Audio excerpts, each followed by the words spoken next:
Entre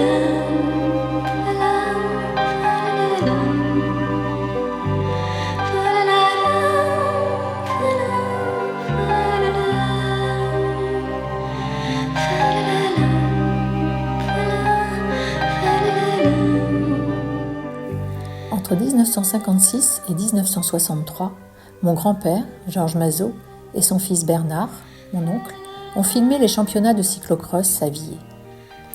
Mais ils n'ont pas seulement saisi les courses. Ils ont enregistré des lieux et des scènes de la vie de cette époque. Le regard était précis, attentif, profondément humain.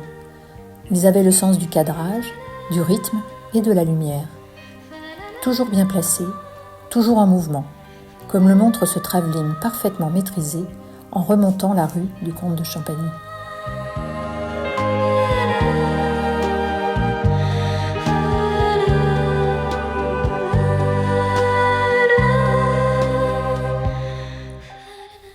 Derrière leurs objectifs, les moments marquants de la petite ville de Viers, et même du quotidien, comme le reportage sur son marché, s'animent et laissent une empreinte durable.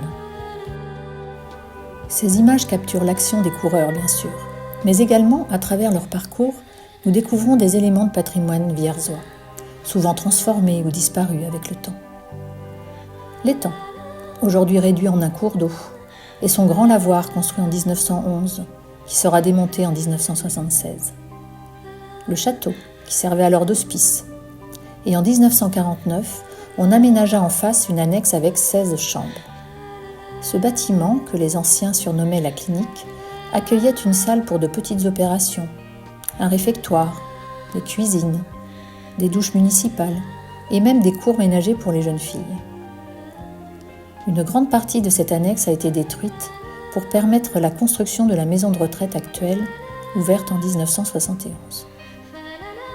Au pied de la motte, les jardins de Retruette, cultivés jusqu'aux années 90, qui sont ensuite devenus des prairies.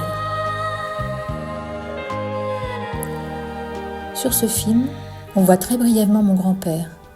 Juste un plan, saisi à la volée par son fils Bernard. Aujourd'hui, grâce à leur regard affûté et sensible, ainsi qu'à leur talent de photographe, ces images deviennent un véritable trésor.